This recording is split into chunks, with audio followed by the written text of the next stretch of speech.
Welcome to Rewatch First Watch, Side Key. Today we're talking about Keep Your Hands Off Eizouken, Episode 4. I'm your rewatcher, Keyblade Spirit. And I'm a first watcher, Lumia. Yes, Lumia. Yes. Yeah. Since you're today's first watcher, why don't you start us off with your impressions? This episode was another good episode of Eizouken, where we got to finally see the fruits of their labor after the last 3 episodes of them making anime. Yeah. Specifically, we got to see Kanamori being the greatest person ever by constantly keeping everyone on track, like usual. Yeah, she's the producer. Yeah. They had to. I love that she had to make all the cost cutting maneuvers herself on to force them to actually do something so they'd be productive. Yeah. It's nice and appreciated to see how hard she's working to make sure that the artists who are working stupidly hard are efficient at their job, like how they needed to use the automated in between frames. Yeah, and not just efficiency, but also that they're able to how can I put it? To make sure that they're not overworking themselves too much. Yeah. As she points out several times in the episode, you need to work 48 hours a day if you want to get everything done to your level of standards by the end of the month, because they only had 2 months to do it, and in the first month they only finished 4 shots. Yeah. So it was just really great to see more of Kanamori, being Kanamori. And we got a lot of explanations on how a lot of cool animation, what's it called? How ways to save time on animation are done. Yeah. Which is nice. So I knew most of them because they're pretty obvious after you've watched enough anime. But it's still cool to see it said out loud on the every way, because I think to me at least, the new one was the using of lighting to hide up low quality art. Yeah, that's a big one. I just thought they did that because it looked cool. Yeah, well, it does look cool. It does. Yeah. I never caught just shaking the camera and having an explosion just slowly get bigger. That was a cool little trick they pointed out. Yeah. Stuff like that is cool. Yeah. And a lot of this stuff, what you'll notice, and what probably you've been noticing for a while, is that one of the neat things that they do is they'll explain something or some concept of animation or some shortcut that they use, and then they'll use it later in the episode. No, it's really nice. It's really nice. I mean, it's kind of hard to notice automated frames because I have never used automated frames, so I don't know what it looks like to me. Yeah. So that's on that hyper-specific part I could not pick out, but it was nice seeing all the frames they were, all the shots they've been working on, and see them finished was really nice. Yeah. Specifically, I really loved Kanamori being literally a Machiavellian all the way through during her entire conversation with student council to convince them to give him funding. Yeah, just the fact that she's got immediately an answer for everything. Mm-hmm. Never more has she reminded me of Paul von Oberstein or she reminds me the most of Paul von Oberstein of any anime character ever. In all the good ways, because I love that boy. Okay, who is that? He's a character in Legend of Galactic Heroes. Specifically, he's the guy who pulls a lot of the strings to make sure the Reinhardt's plans move in the correct direction, or at least for his vision. Okay.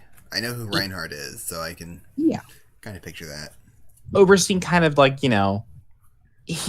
he does a lot of dirty work to make sure everything's working, kind of how Kanamori, she's not the main star like the Asuka and I forget the other girl's name. Okay. Asakusa and Misaki. Thank you. because they're technically the main stars because they're doing the art, where Kanamori is pulling all the strings behind the scenes of getting them the gear, getting them the location, making sure they're budgeted for everything. Yeah. She fills the same role as Oberstein does, because Oberstein in Legend of Galactic Heroes, when you meet him later on, he's never the main star. He's always in the background doing similar things. Okay.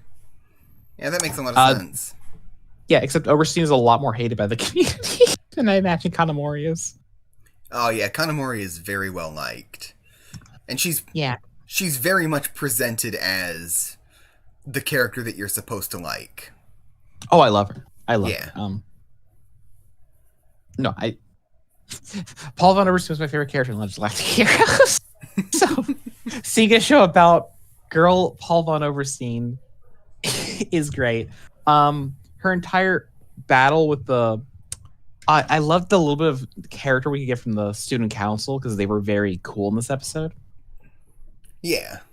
Like we got to meet the one girl who seemed to be like the vocal voice of them, but definitely wasn't politically smart in a sense because she made a lot of mistakes. And, because she pretty much gave them the way to get their movie made. Yeah. Whereas the other black girl lady, who was a dope-ass badass in this entire episode, pretty much taking every Kanamori point and then shooting it back at her with just as much ammunition in this beautiful diplomatic battle that I loved. Honestly, the highlight of the episode for me was that. Yeah. Don't get me wrong, the short was cool to finally see it animated, but I live for that shit. I love two really smart characters fighting it out via their, just talking. Yeah. It was really, really satisfying. Mm-hmm. And they both get ruined by their less politically motivated side characters. In this case, Asuka and the main student council girl. I'm calling her the main girl because she was the one who had the most prominent time in the camera of the student council. Yeah, and she is the one that we're going to get to see more of later on. Oh, okay, that's unfortunate. I want to see more of the hot black girl. No, that's the one I was talking about. Yes, she's the one that we get to see more of. Oh, thank God. She's perfect. I love her. Yeah. Honestly, like one of my new favorite characters in the show from that conversation. Ugh. Yeah. I'm just excited to see her just duke it out with everyone. I hope she stays in an antagonist role. Yeah. She's really good at it. Yeah. Well, she's not really going to stay antagonistic per se, but will she at least fight Kanamori blow for blow? I wouldn't say fight her, but it's more like she kind of gets that her role is to be somewhat antagonistic. Okay. And so she takes it on more as to be a motivator to make sure that they keep going. Good. That's good. I'm looking forward to that. Yeah. Oh, I must say, I loved how Kanamori turned every bad situation that has occurred to them so far into a positive. Yeah. Specifically on breaking through the wall and just letting Asuka's one of the girls who injured themselves all to her advantage. Yeah. Pretty much threatening to sue the school and knowing that they'd win because they have it on video. Yeah.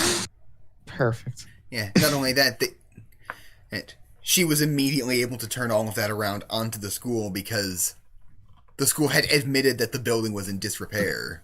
Yes. It's all beautiful. It's all just worked in her favor. Yeah. Probably my favorite episode so far that we watched of this show. Mm-hmm. Yeah.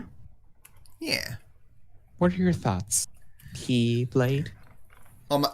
I got most of my thoughts out just in responding to your thoughts. I just realized it was going on for a long period of time, and I want to make sure you had some time to say things that I didn't catch. Yeah. Yeah. Well, I think the big, the hook of this is that you, the first watcher, are more like the host, and I'm... That's true. Yeah, that's true. Because I just wanted you to get your thoughts in. Yeah. Yeah, you pretty much let me hit on everything that I had to say. Beautiful. Beautiful. Well, I'm going to watch Legend of Galactic Heroes now. I need my Yeah. Paul Von Oberstein fill, and I have to wait a week till we watch this again. Yes. Yes. Unless we record on Wednesday. Wait, don't tell them how we do our recording schedule. That'll be weird. Now they need to know that the timeline is weird. If we tell them the time, they're just going to be confused about why we didn't release everything immediately. No, but we've got a pretty well-established release schedule by now. By the time this episode will have come out, anyway. Oh, yeah. So yeah, We're still like week 2 to me. yeah. This is week 2 of Tone Kent. We're making stuff way in advance. So I'm going away on look holiday. forward to that. Okay. Well then. Bye. Bye.